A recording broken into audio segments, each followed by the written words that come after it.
if you look at hip hop historically, it doesn't work in the major. It's always been the smaller label, and then the major's been the one behind it. Yeah.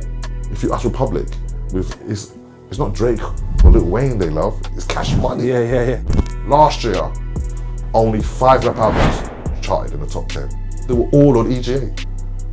They were on no other label. That's a crazy stat. It's facts. I feel like there's a lot more female executives in higher positions. Okay.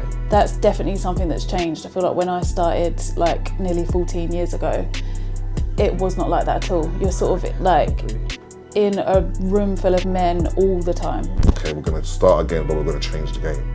And to me, we've been on a generational run since.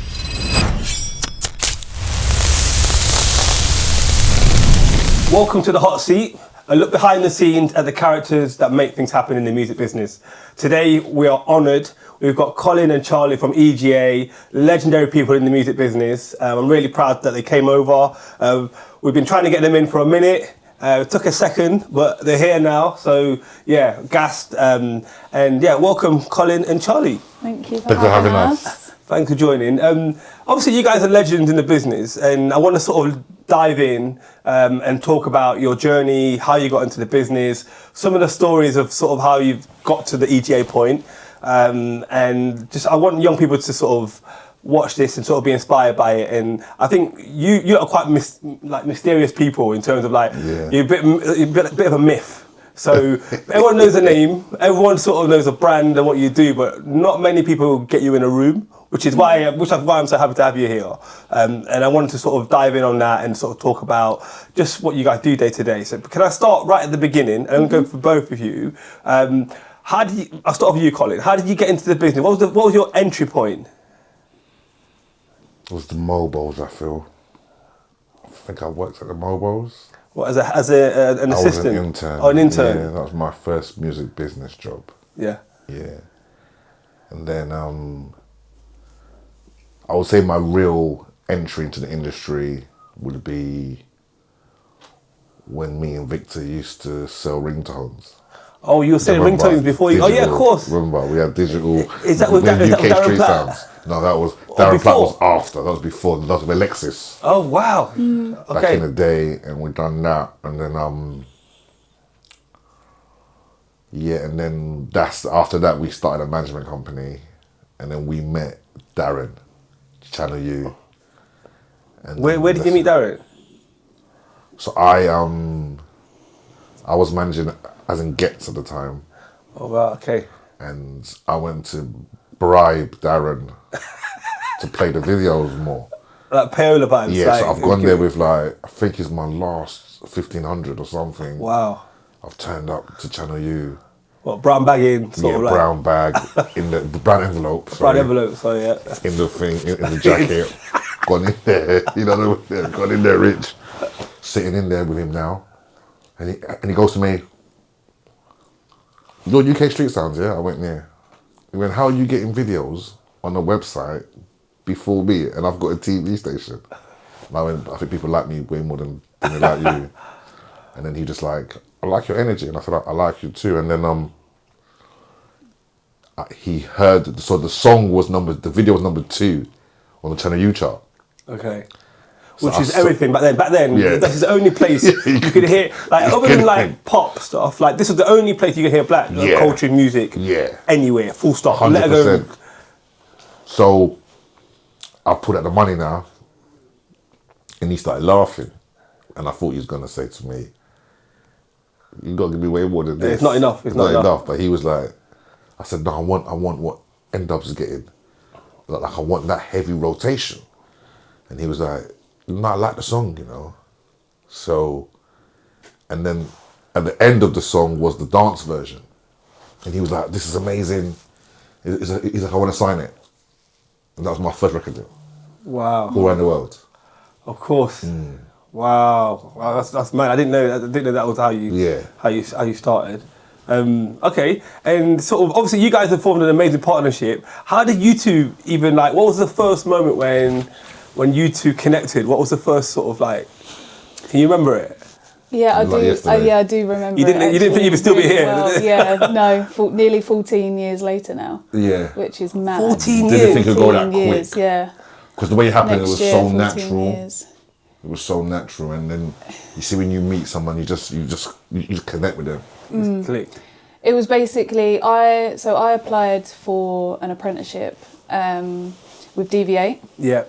So obviously at the time that was in Walthamstow, and I'd applied. What is DV8? Is it like a... DV8 is like it was like an apprenticeship college where they did taught music courses and things like that. But So actually, like I diplomas and applied. stuff? Yeah, I actually applied to do an apprenticeship in live events and promotion. I don't know why, because You need thinking to do about it now, something. Yeah. I was just like, that looked interesting. Obviously, I live like past Colchester, so I kind of like went completely out of my comfort zone, applied for something in Walthamstow, and just sort of went for it. And I went for the interview for the course, and I met a guy called Ohaji who was sort of running the placements for the course, and did my interview, and he said, "Oh, there's someone upstairs I'd like you to meet. He's like a manager. He manages like a rapper called Devlin." And I didn't really know I knew London City, and like I knew sort of a little bit about it, but I didn't really know much about like the music industry or anything. What music were you into before that? Is that something? Were you into rap, or was it like time?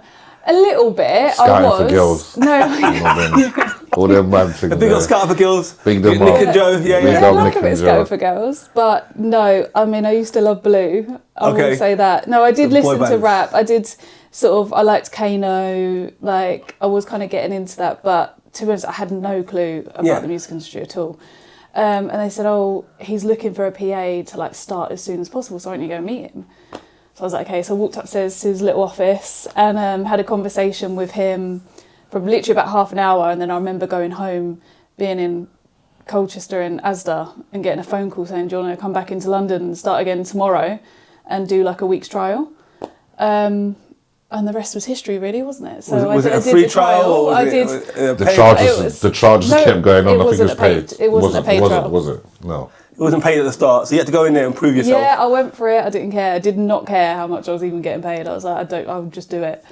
And then it wasn't paid. the apprenticeship was paid, but it was like £50 a week. Yeah, So it was equivalent like, of being on job seekers The allowance. travel was my like travel £500 was a like month. £500 a month. Oof. So my mum and dad were like my saviours. They helped me as well as me. I worked 2 jobs at the weekend to also be able to help pay for it and to just have money to like live off of.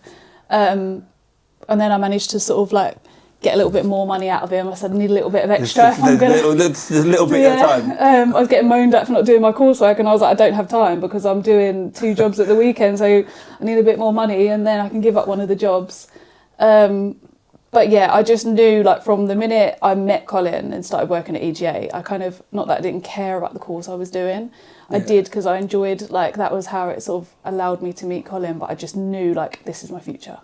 This is me now. Amazing. And at the very start, where the sort of the job role was like you were doing sort of administrative, sort of like looking after diaries and just or all stuff I think is really important when you're joining anything, just to learn the basics of how stuff's done. Because now you're a boss, you can sort of pass it on to the younger, and you know what sort of the standard is to try and make sure people are doing a good job, sort of thing. Yeah, exactly. And I come in as Colin's PA, and then also sort of doing some bits for Devlin in terms of like the management side of sort of PA level stuff of organisation. And yeah, I feel like now I still have it in me where I kind of naturally do those things. Yeah. Because you just like, that's where I kind of sort of come from. So like I'm very... That's your grounding. Yeah, exactly. And then I'm able to kind of, teach sort of the people that we pass it on to. Like my little sister now is my PA. Yeah, I noticed. I was at the office a while ago and I saw your little sister, little double. So she's your PA, so you're passing it down. And she's a marketing manager as well. Yeah, she's not just my PA. She's a marketing manager. The beauty of a company like yours. Yeah. You're gonna be able to do a bit of everything because everyone's just a team, innit? Everyone's just pulled together. Yeah. So you might have a double role. Yeah, which is exactly like when I was sort of started and I become Colin's PA and doing bits for Devlin, because it was just me and Colin at that time in the office. Yeah. You do sort of a bit of everything. Like we're kind of like... You just problem solve whatever it is, you just deal with it. So you just feel like your role becomes quite merged into just sort of a bit of everything. So I think it's the best way to learn. You just get the badge, you kiss the badge in the morning and you just crack on whatever comes at you. Yeah. And were you sort of like, at the early stage of it, obviously you're doing Devlin, you're doing heavily into rap. Were your family okay with the sort of being around rap like that? Because I know from my experience, some people find it quite challenging. Yeah. No, they absolutely loved it. They got right stuck in. They come to the shows with me, like Devlin's first show. Brought my mum and dad along. They still come to everything. Like, yeah, a lot of the time when I could bring someone, I'm bringing my mum or dad or something to like the festivals. But they were like, yeah, they loved it. Mum's a consultant for us as well.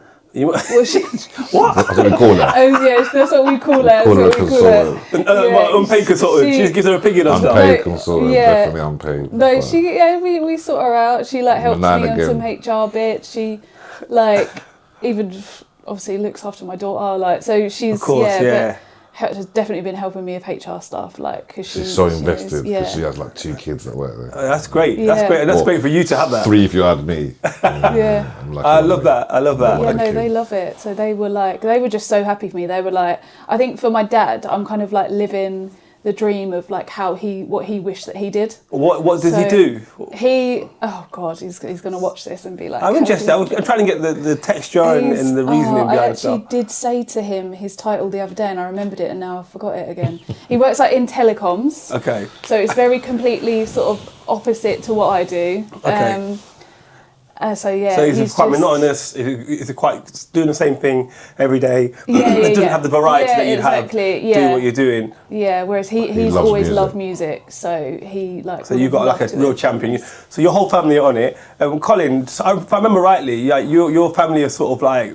Are they in politics? Yes. Your dad was quite someone senior. Big politician back home. Big politician. Do you think that sort of fed into the character that you are and why you sort of feel... Whenever I'm in big rooms with you, in terms of corporate rooms, you always feel like very quietly confident and able to sort of handle people, especially in our business. It's quite tricky. We have some very interesting people that sort of, you don't even know they're trying to kill you while they're killing you sort of stuff. Exactly. You find out 2 weeks later sort of thing. So do you think your family dynamic sort of set you up to be able to manage what you do in the music business? 100%. And what are the similarities? When I was young, I moved to Ghana for a couple of years and I realised who my parents were. What age? I was 12. Wow, okay. I was 11 actually, and I went for 3 years and I realised that my dad was the presidential advisor to the president, and then he was the chairman of, I think, the education board. Yeah. And then he wrote books, and he had a big company called Astab, which is my surname. Backwards. Okay. And that was a big thing in Ghana. So when I went back, I realized who they were, and I was around politicians and presidents, and I realized who my family were. So I always had a bit of what's the word I'm looking for? A sense of I'm gonna have to be great. Yeah. In what I ever do, I have to be great. Yeah, you had the obligation to yourself. Because of who my mum was and my dad, and they was on some. Yeah, so you're gonna be they mapped it out for me. So you're gonna be a lawyer, but you're gonna go to uni and do politics and law, but then you're gonna major in law, then you're gonna go to Ghana. You're gonna be the Minister of Youth and Sports. Then you're gonna be the Attorney General.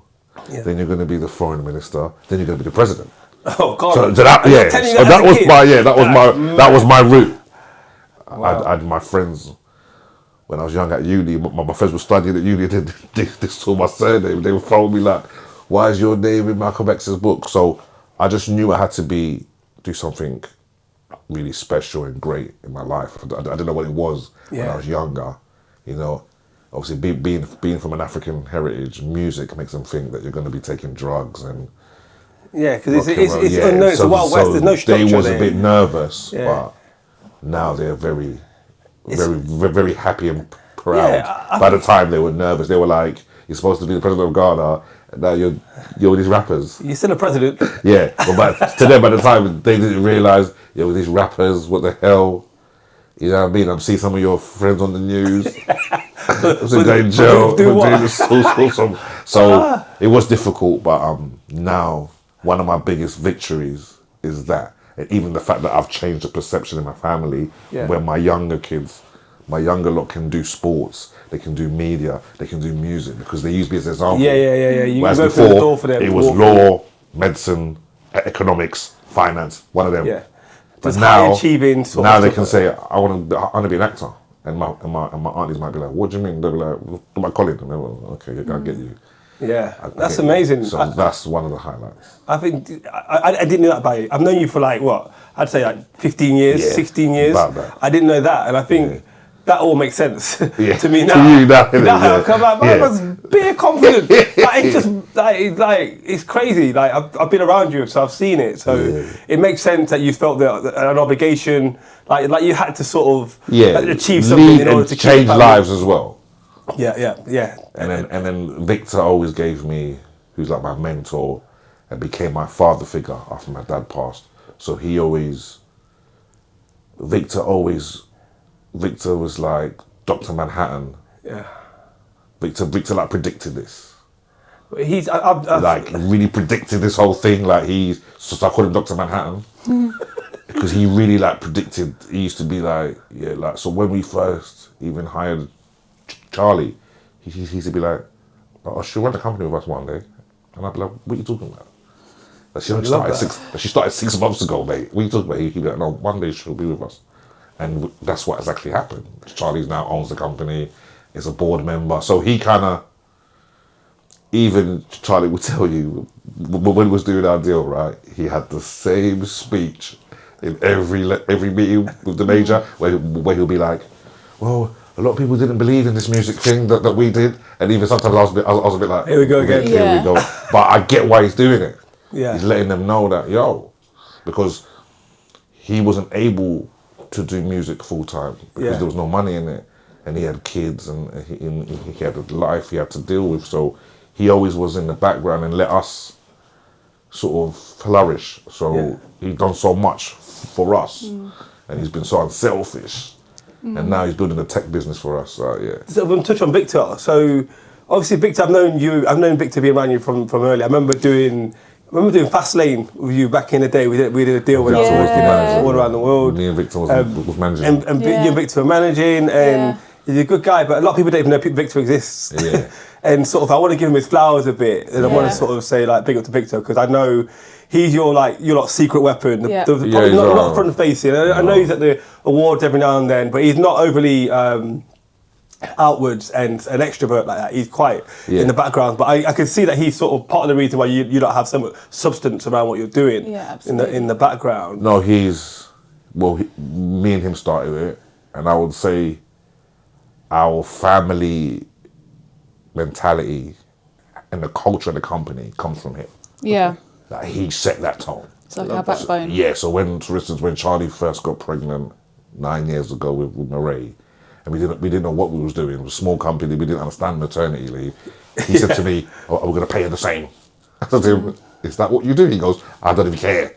That's what we're doing. Like he always set the tone of family first. Love that. Like he set the tone of, we're not going to be bad people. Yeah. Even though sometimes you got to be a shark in this business, as you know. Yeah, listen, sometimes the finances don't allow you to be good. Exactly. Sometimes. But he always put a mentality of it's not about money. He never panicked. Yeah. And the times when we felt that we was really under it, sticky. he was always Mr. Calm and would find us way out. So he's definitely been the backbone that allowed us to grow the business and even more confidence. Yeah. Like he's so confident in what we're doing. I see it around it. I'm like, he's like just believes in it because he's a genius in tech, and people don't realize he's one of the first music managers. Remember, he managed as in Chung Fam. Yeah, and they charted I didn't know that. And he produced their first 2 singles. Did not know that. Rich. Jesus he Christ. Produced their first 2 singles. Hell? So he's a serious guy, and to always be like, those true entrepreneurs that invest in youth. Yeah. That he invested in us too. You know what I mean? Like he really said, all right, you guys can take this to another level. I'm going to get behind you.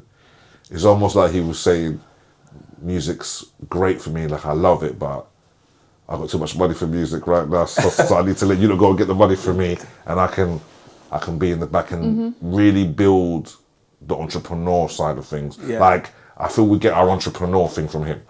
Yeah, definitely. I love that. I think it's great. I'm big up Victor. I want to give him his flowers while here, because people know that he's even. A lot of people don't know he exists, to be absolutely honest. Which is part of our USP. Yeah, which is great. Which is great. Because it's like those that know Yeah. makes us stand out. Yeah, It's a bit like even the joke with the roster is, Cash Money. Yeah. I'm baby, he's Slim. Like Slim's in the background. Yeah, he's in the background. Yeah, but he's there. Yeah, so course. he's. And when we bring him out, it's like, It's we like mean grand business. thing. And then if he's out, it's and then like, it's sad. It's great that like Ricky, Benny, Rich, twins. Those that need to know who he is. Yeah. Yeah. And that's what's powerful. No, love. I want to talk about Island Records and sort of your experience there. How do you? I used to always see you on the floor. You guys always working at the offices and doing stuff there. How did the Island Records thing initially start? Was it through was it because of Devlin? Yeah, so we signed. So I had a great relationship as in with Benny Scars. Yeah, legend. Big up Benny. And we signed Devlin there when we were managers. And that was just before Charley joined us. Charley joined at the second album. Okay. Yeah. So Charley's first ever task at the company was a live lounge with Ed Sheeran, Labyrinth, and Devlin. What Can you the imagine? heck? Wow. That was straight in the firing. No pressure. That's what Victor always says about her. Like, we just put her in the firing. How did you handle that? No, but she loved it. Like, she wasn't panicking. Like, it's so funny, as in, her normally, like, she used to panic about things. But when you give her a task in music, it's difficult. She smashed it. So that's when I knew, all right, that's your gift. Yeah. Little things she'll be panicking, overthinking, but like big things where I'm thinking she's got it under all control. Remember, that's Ed Sheeran. Yeah. Prime Ed Sheeran. Yeah. So she's gonna have to go and get him outside, and it's like 1,000 kids out there screaming. Yeah. So she learned a lot from that, but that was our first. So we had a relationship through Devlin. Darkest was like someone I looked up to, you know what I mean? Yeah. Being the only black president. Yeah. I felt a bit of an affinity towards him, but Scar was our guy. The second time round, we had a record called German Whip. Oh, big record. And that record was like... Yeah, everyone, there was a big bidding war for that. I remember everyone... Like PMR. Yeah, because I have to say, Benny and those guys so it was PMR Virgin. Ben Palmer and Daniel and crew, yeah. So we signed it to PMR Virgin because Ted had left Island. So we had a relationship with Ted as well. Of course, because they were co-presidents of Island Records. Yeah. So but Ted running Virgin. So they gave us a deal. Charley was actually the one that made us sign German Whip because Meridian Dan, he actually brought it to us and I wasn't too sure, but Charley kept singing it in the office. I remember that day, Charley kept singing, I was like, this is big, innit? Charley was like, yeah, cool, this is big.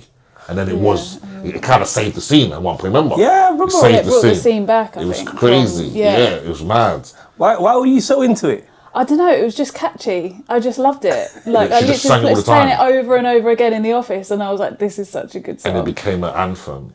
So when that success happened, we had another record land on our laps called Sturridge Dance. Oh yeah, I remember. From JMC. Sorry. Believe me. Sorry,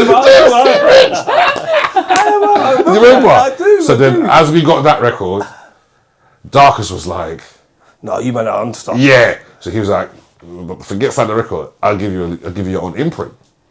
Oh, so that's how the imprint That's how came we got around. the imprint, and that was in 2015. Yeah, because at that point they're all trying to kill each other. Yeah. Like, obviously they pitted Darkest against Ted, Yeah. and rival labels in the same building. Yep. And then because Ted had PMR, I think Ted was more looking for us to do a.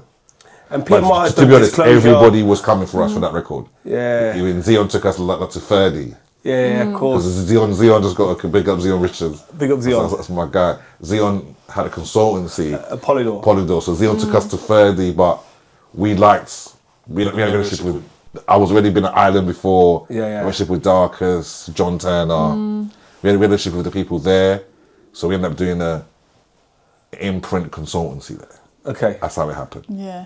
Okay. We did German Whip and Sturridge Dance. So you got the imprint at Island Records off the back of the German Whip stuff. Yeah. And how was, obviously at that point, this is pre-Darkest leaving. How was it like being a part of that team at that time? Were you able to sort of sign stuff? Was it a good environment? Was it a hard environment? What was it? From outside looking in, it looked like a really sort of like turbulent time because there's a lot of transition of people. And, Yeah. But I would love to see We had on some your side. friends there. We had good You had friends Nat there. and Tasha Man. You had like Tasha Man. some real like Loved the solid vibe, I characters. enjoyed the people. We had Robin. Oh yeah, from Robin promo. Robin was Did the there. radio. Alec. Yeah, Alec that was was there. really fun Benny times, Scars. actually, thinking So back to we it. had friends there, but then what happened was, Trying to say it in the nicest way possible. no, we just was always independently minded. So Yeah. it's like Victor and Charlie didn't really care about the majors. Yeah. It was more me. I was Yeah. more saying, no, let's get in there, let's learn. But them two was on some, we're doing the work ourselves anyway. So there was never in awe of the majors. I mean, it's easy So- to do that though. It's easy for us To to go. get in 'cause then awe. you're from the outside in, you go, oh god. Uncle, you got know what I mean? Bob Marley, Yeah, YouTube. yeah. You start getting it's- excited. Yeah, and this is Yeah. what I'm trying to say to a lot of Yeah. people. It's Yeah. like It's nothing, You get really. gassed. It's not. It's nothing. about everything's about the work, isn't it? It's about the I work think you do. for me, Yeah. I was trying to get so much in there that when we were there, I thought, yeah, we're going to work it. But what kept me grounded all the time was that them two were always independent minded. Okay. Always. It was always EGA, EGA, EGA. It was never Ireland or Universal. It was EGA, EGA. With me, maybe because I was a consultant as well for the label. Yeah, on top. So, Okay. so Charlie never worked for anyone else but EGA. Yeah. Okay. So So you had, she, so almost she two didn't masters. have to answer to anyone. Yeah. Obviously, they would still come to her for things because of me, but her remit was EGA. Yeah. And then the same was the same for Vic. Whereas I was like double role, where I was EGA, but I was also working for them. So maybe I had a bit more, I don't know. But then we signed No Wonder. Yeah, I've got my list to talk about. Yeah. So we Because- was Go on. bored of black music a bit. We just felt it was stale, and we wasn't happy with some of the artist attitudes and what we were dealing with. So we said, let's try something new. So we signed an indie band. Who were very successful. Very Which good. you So found on like Boxing Day. I Yeah, how found did a you box find in it? I there. Yeah, remember what's the Colin story? being like, So- you need to like send the SoundCloud link, wasn't it? Yeah, so Charlie's in Dubai, Victor's Oh, in yeah, Holland, it was, yeah. I'm in London, right? And I'm stressed. I'm even upset that they're on holiday and I'm not. Yeah. I'm even hating. So then I've gone online, so I've gone on SoundCloud and I found them. I think I've sent it to the group, I've sent it to Charlie and they've said to me, what is this? This is crazy. So then I think I rang them, I messaged them, I think 42 times. Yeah. 42 times. Yeah. I go on them rants sometimes. 42 I times and respect I got it. hold of them. I think I must have called the management company saying that I was outside in the rain, I was lying. So and then I got through to the manager, boom. And really, I wanted to prove that we could do more than just urban music. More than just rap. Yeah. That's what I wanted to prove. So we signed the band. Darkest was super impressed. A lot of people were surprised by Yeah, it. people were Like, surprised. People couldn't believe it. it just wasn't on brand for what you'd done before. So it was Yeah. like, and I People get why you did it. confused. But it was such a good move because Yeah. it was such a good act. People were different. And then we signed, because I remember, didn't you sign the girl or the guy? Who did, I didn't the sign one that had a relationship with you? Yeah. One of them. I was Who was trying to get. I was trying to do a deal too. Yeah, I was trying to okay. get Al Mapco. Because I knew I they couldn't remember have they had a deal. relationship with you. One of them had a relationship Yeah, with you. I used to go down to the studio to see him. Because I remember that it was like, yeah, I know Rich. I was thinking, okay. But yeah, and then we also signed, which people don't know, we signed a YouTuber, KSI. I remember that. Yeah. I remember you people, doing that. people the don't first know time. that. So we just wanted to do two different things. Yeah. So that's this amazing. was 2015, 2016. But we were still, again, Charlie and Victor always had that independent mindset. So did I. So we were still feeling a little bit rigid Yeah. in the system. A bit constrained by, Like, we by couldn't being a sign part of what that. we wanted. Yeah. Also, getting approvals can be quite soul destroying. difficult. Yeah. Asking Yeah. permission for everything. Not to be Yeah. able to spend what you want to spend. Yes. All that sort of stuff. And then when we found Shana Bass, Oh yeah. that's when the whole thing sort of It was, Came was to an it edge. Bust My Nine? That was on Do you tune. remember? Bust My Birdie. Yeah. No, Buster 9. Oh, Nine. Bust Bust Nine, Nine, sorry. Nine, We signed Bust My Birdie too, sorry. Yeah. So I remember Bust My Birdie too. Bust Nine, Busta yeah. Nine That was her was big. tune. That was a song that Everyone got trying to sign her, yeah. Everyone trying to Yeah. sign her. Everyone was on her. Yeah. But she opened up. She kind of showcased the issues we're having with Ireland. Okay. Like she brought them to a head. Okay. In what sense? In like, In the flexibility, well, when you were trying to get the deal done, they didn't. just in general, how it was quite rigid for us. Okay. She kind of brought it to the forefront Okay. because there was an issue over her. You know what I Okay. mean? And then that's when it all just started to go, okay, maybe this ain't working for us. Okay, so you've been at Island, you've signed a few bits, you've realised the system doesn't quite work for what you're trying to build. You've got your partners on the other side pulling you towards independence at every turn possible. Obviously, the industry already knows you because you've done loads of good work already, so you weren't short of contacts or people to work with and whatnot. At what point does the sort of, and I want to dig a bit deeper into this, at what point does the distribution thing, because it became cool around about the time you started doing it, sort of thing, in terms of it being, people being aware of it, of what it is. Because it was one of those things in the background, people don't understand. Distro was like, it's like almost like a dirty word up until... I think we made it cool. Yeah, up until really. 100%, We made it cool. So we fell out with Darkus. Yeah. Big, nasty fallout as things happen. About the deal. Just about everything. The Shana situation. We knocked heads, you know what I mean? I almost feel that the label didn't understand us. Because there was no one like us. I mean, which is understandable. There were guys doing our own thing. Sort of the outcasts. Outcast. Of the place. So we had a big fallout with him. And then he went to America. And if I'm honest, I was low. Yeah. I didn't know what I was going to do. We had left Island. And Charley and Victor just were acting normal. Like nothing. They would just work. One time I remember me ringing them going, are you lot going mad? Like, nothing's happening. We're finished. And you lot just carried on working. And they were like, no, we'll get there. As soon as you wake up, man, we'll fix it. Anyway, we got a meeting with Jason Eiley. Yeah. Who wanted me. Was he at Sony at this He was at point? Sony. Okay. And he was keen on signing Devlin. Okay. So we're in the meeting now, and he's asked me, so Victor and Charley been holding it down. I ain't gonna lie. That's why I will never, they're ever, riding out like, as you know, the three of us, you know how long we've been together. Yeah. Like, I will never, they're my triplets. No, like, I see for it. life. I see it. It's I my see two it. best friends, right? But they held, I'll never forget that period for what they done for me. Yeah. Because I was all over the place. But they just acted so composed, calm, kept working. I don't know how Victor kept paying our wages. I don't know what was going on. It was just complete, utter madness. Yeah, it was mad. Charlie's just acting as managing the artist. I'm like, what? Anyway, so we went to see Jason, and he goes to me, Cole, I got Ricky and Glenn one day going to run Columbia. Henry and Joe's going to run. No, Henry's going to run Columbia. We're going to run RCA, which is quite ironic because Uncle Glenn runs RCA. And then he says, what do you want to do? What do you want to do? And I know Victor and Charley are thinking, oh, please wake up, man. Like, it's been about 2 months and you've been dead. Do not give a dead answer now, because this could be our chance. It could be your moment.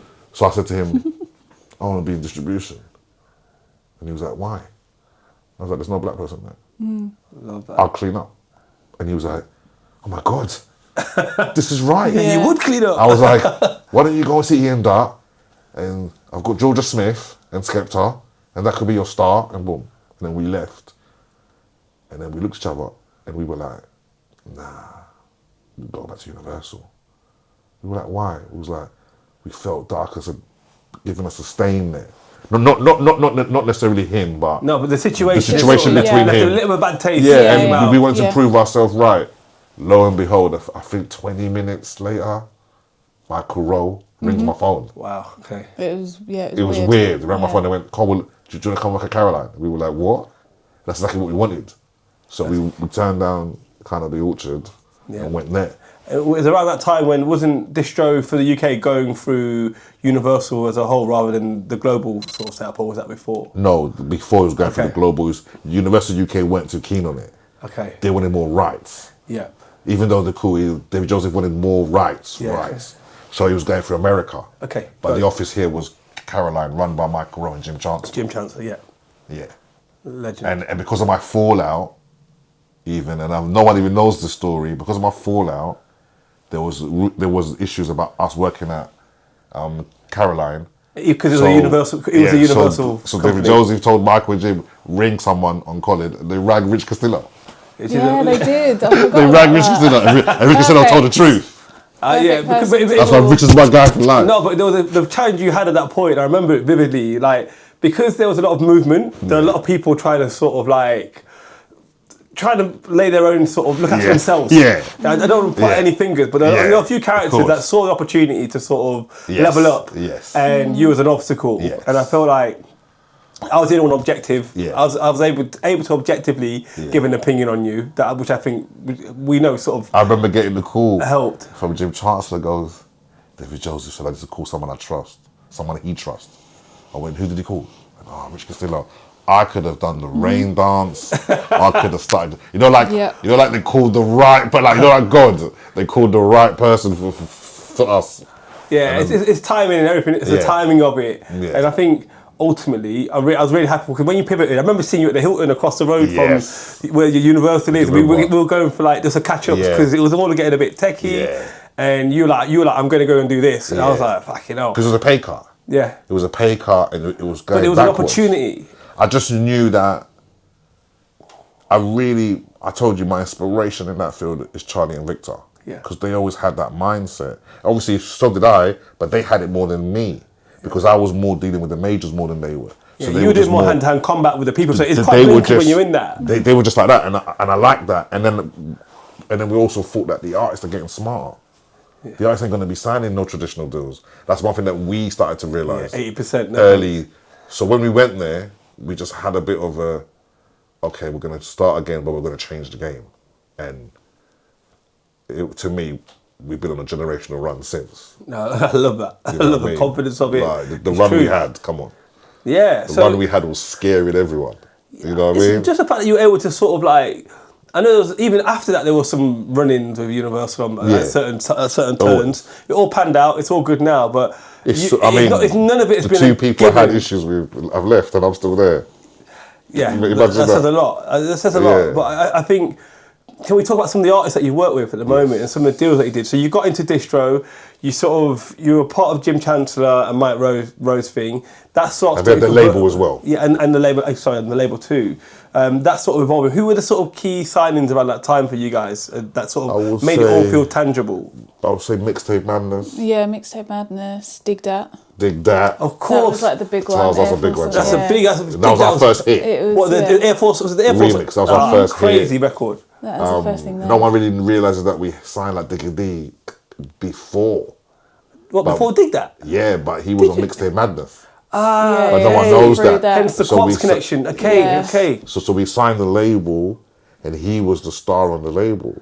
Got it. But he was in jail, so he wasn't out yet. So we had a song called No Porkies, and that was his song with his crew. But it just wasn't a hit. But it was the first. I think it was our first release. I signed Mixtape Madness and Fecky. Yeah, of course, Fecky. Bang, Fecky. Legendary. Oh, I love Fecky. Everyone loves Fecky. I signed Guy. I've got a lot of time with Fecky. That was the two we signed. And then we signed Dig That, the single, and then it kicked off. And then after Dig That, we signed D Block Europe. Yeah, D Block Europe, yeah. So you guys were the first ones to sign D Block? Yeah, they've done a single deal in Ministry. Of course, I heard that story actually, yeah. But we signed an album of theirs, which is Home Alone 1. And then we signed, and then Digger came out. Okay. So on the day to D Block show, on our way to the show is when we got sent No Diet to Dig D. Oh, sick. 2019. Yeah. So it was all kicking off.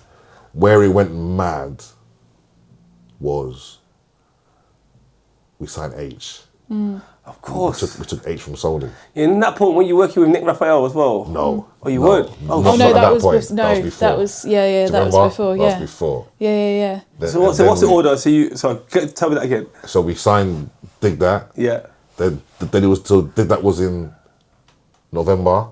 We signed him in November. Yeah, it was around that 2018. time. Yeah. And then in February 2019, that was D Block Europe. Yeah.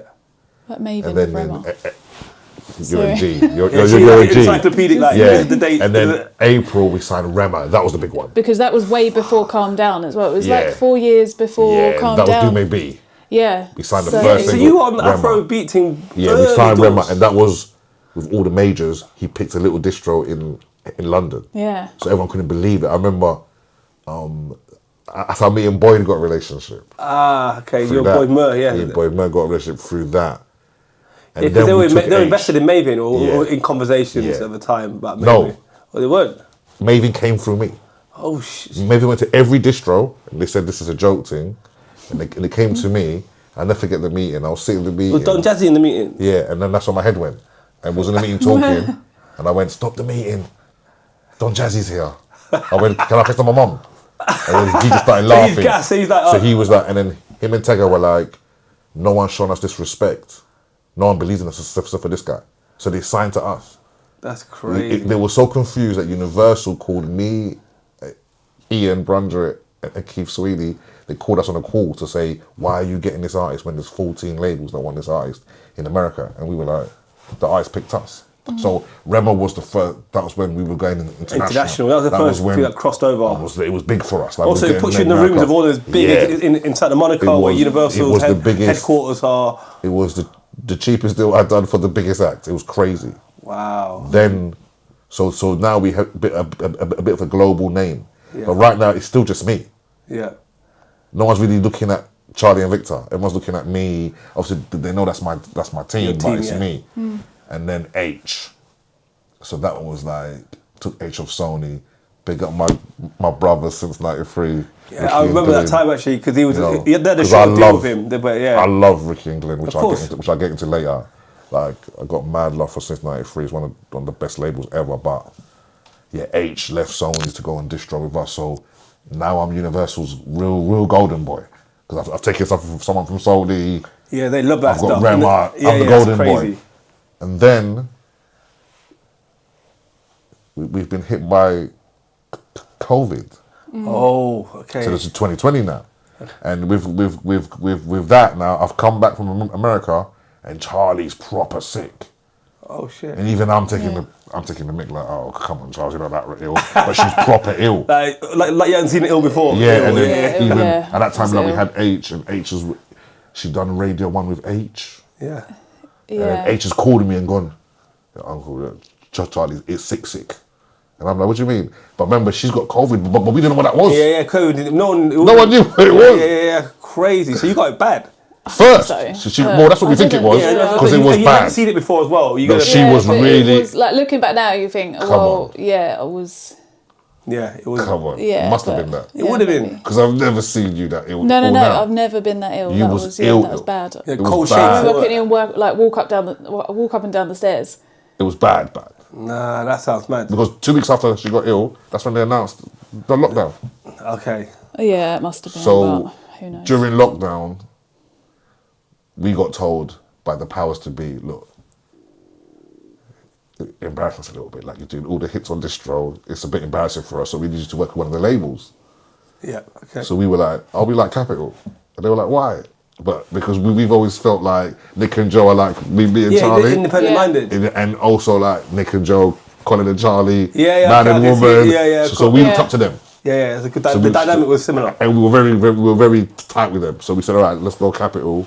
We went Capitol, and then we signed H. We moved H over. Yeah, because I remember that. I remember H being a part of Capitol. And Zoe Weiss. Of course, yeah, another international journey. Those two. Amazing, yeah. But then where I feel it real went mad for us is we signed Digga D, as in Woy. We signed it to EGA. Oh, directly. So he wasn't going through that was our Capitol first. any. That was our first. Yeah, so now, those stories about you having to raise some mad money to That's the next year. Okay. That's the next one. That's the next one. But you got bare stories. Yeah, that was the next one. So now, Charley and Victor are in the game. Okay. Because now it's about the label. Yeah. It ain't about me no more. Yeah, it's not about EGA. Digga D's our first signing. Yeah. And that was it. So that was kind of our switch into distribution with Universal. Yeah, and you still have 1 foot in records on the Capitol side, but you were really the focus had now pivoted. And we loved it with Capitol. I feel like even like during lockdown, we used to go to Nick's house and do our A&R meetings in his big cinema room that he's got. People don't know Nick Raphael is just like he's just on brilliant. Juggernaut of an A&R person. He's had a massive career. He is brilliant. Big and legend. like working with Joe's like my idol, so I was just like in awe of her. Yeah, so that was a really incredible. good time, and it felt still quite independent in a way. With their whole structure was very much how we wanted to then build EGA off of that. Of There's like 6 people on the label or something. Small team. Same as us, very sort of kind of. They kept even their office was separate. Outside of the building, exactly what like Love we that. do. So And they focused on art. They would sign 2 artists a year. And zoom in. And those Yeah. artists would be the biggest artists in the world. yeah, Yeah.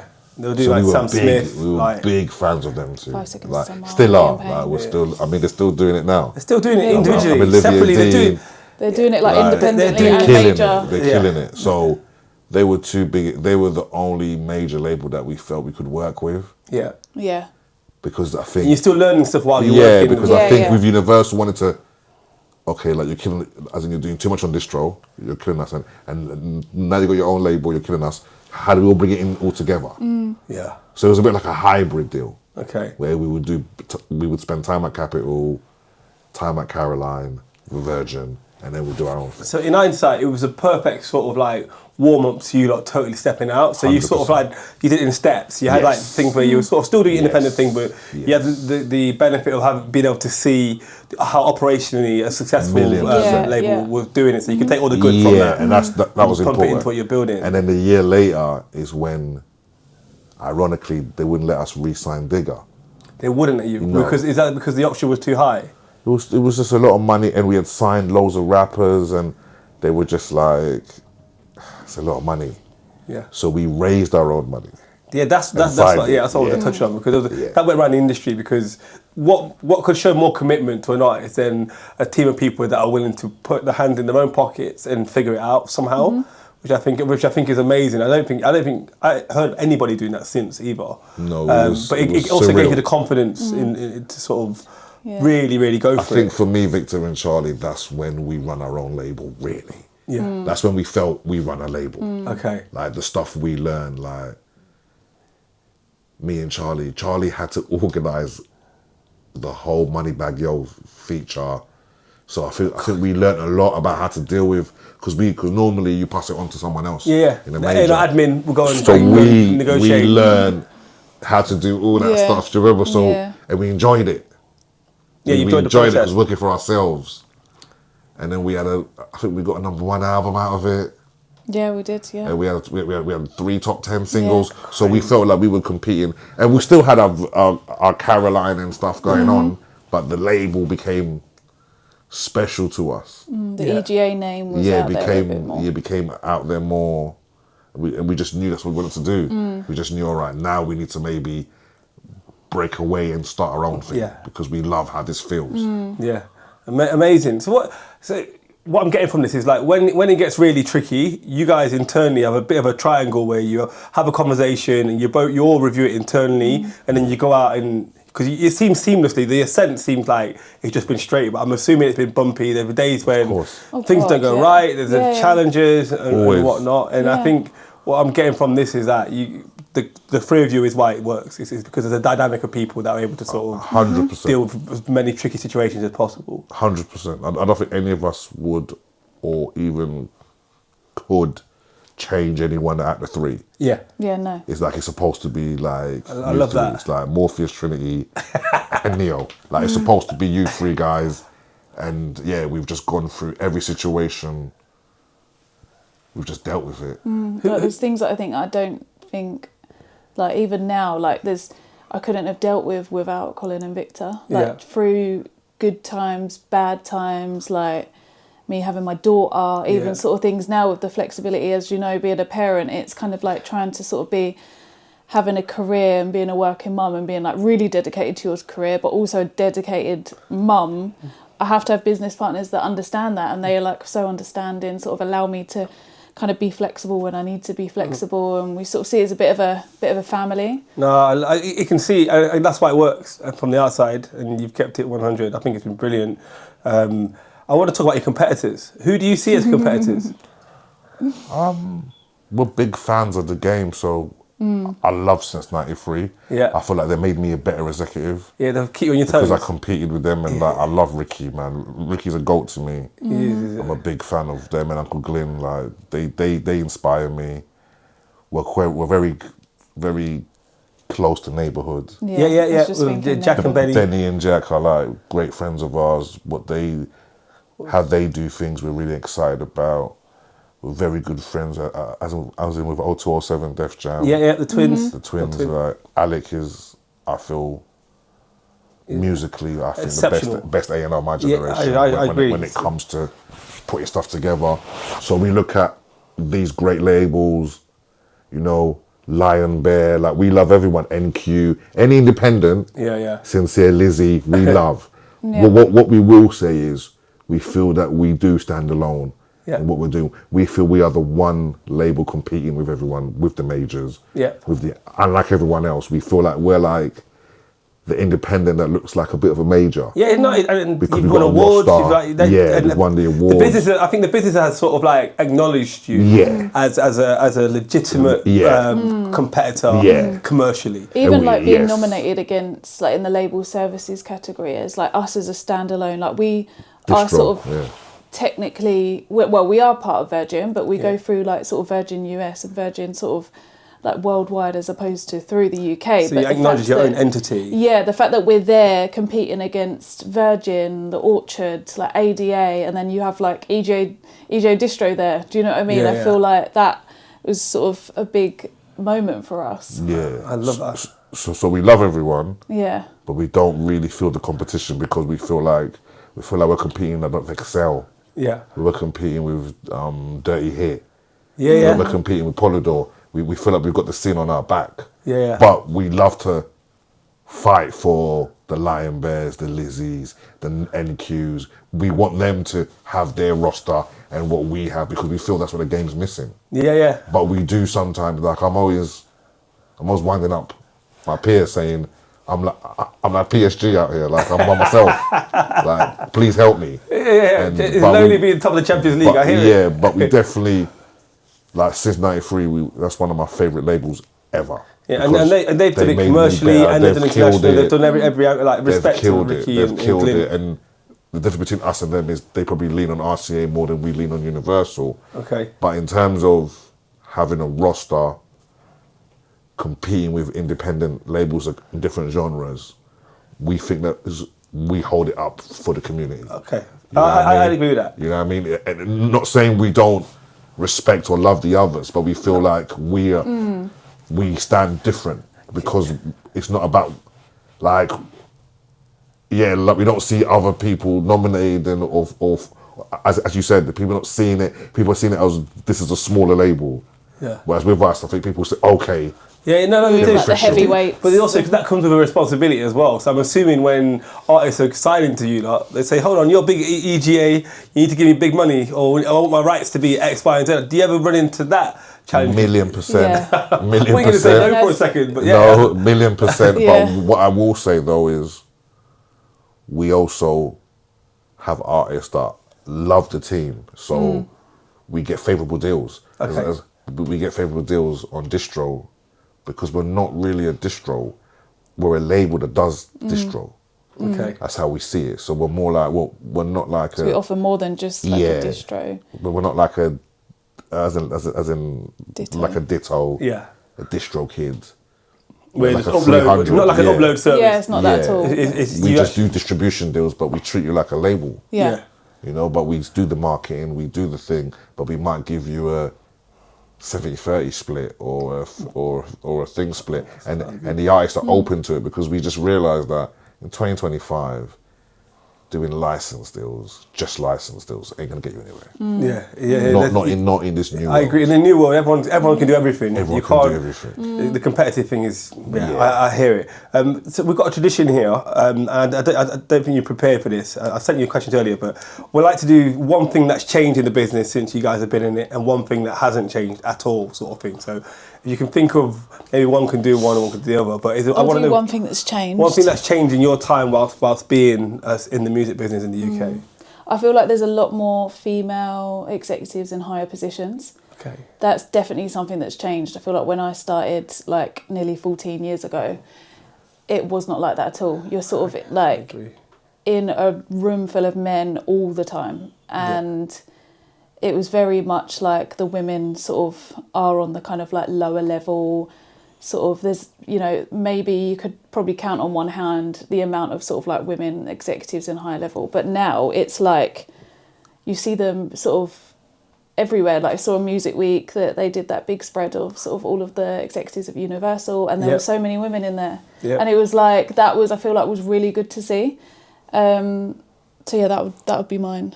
I love That's that. a good one. And I saw that. I still think Joe Charrington should have her own page, but I know. that's just me. Yeah, but we'll keep that moving. That's Big boy. the one. Colin, one thing that stayed the same that hasn't changed since you've been in the business, that still sort of rings true now as it did when you first got in the business. I feel the industry still looks down on black music. Okay. As much as the success we've had, as much as the breakthroughs, as much as the entrepreneurs it's produced, as much as the chart success, we still are the ones where if it's going wrong, everyone's getting sacked. Yeah. Everyone's at the building. Whereas dance can go wrong, but it's cool, but he'll come back. Yeah. Pop can go wrong. True. Oh, it's cool, he'll come back. Rock can go wrong. But when it's black music, it's like if you're a pop artist, they say go to September. If you're an indie artist, if you're indie artist, they say go to September. If you're a pop artist, they say you should go to Modest. Yeah. If you're a black artist, they say have you got a friend? That bothers me. That's true, bro. That bothers me because there's no care for these artists and these managers, and I feel that hasn't changed. I feel it's institutionalized racism as well.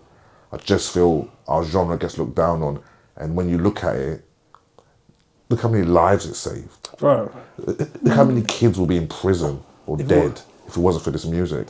Look how much money it's made for the industry. And in terms of homegrown talent, how many genres have produced different stars? Let's be honest. How many indie bands can do 1002 arenas? Yeah, not many at all, but nearly none. You know, how many of these people can sell 73,000 week one? Yeah, like twice. But have you seen, like, and just to talk a bit more about that, the within the music industry, within the majors, the sort of like the exit of black executives across all the majors at the moment. Why do you think that's happening, and do you think that will change at any point?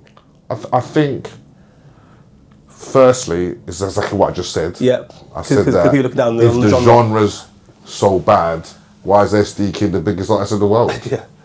The genre's so bad. Why is D Block selling out 302 arenas? Why is Dave just sold out 402? If it's so bad. But I feel like when the genre's not making enough money, they straight away, there's casualties. Do you think that's the chairman of these labels, or what is the reason that they are? I just feel turning it's back to the point of me saying they look down on our music, on our culture. They don't know, they don't understand it, but it's also our fault. Yeah. In what sense? Black music doesn't work with majors. Yeah. All of us should have been building our labels. Yeah. All of us from back then. That's what the Americans did. I remember going to a conference in 2016. Me and Charley went to a conference in Miami, and Mr. Leo Colin said it. He said, "Name me a rapper that signed to a major directly," and there was no one.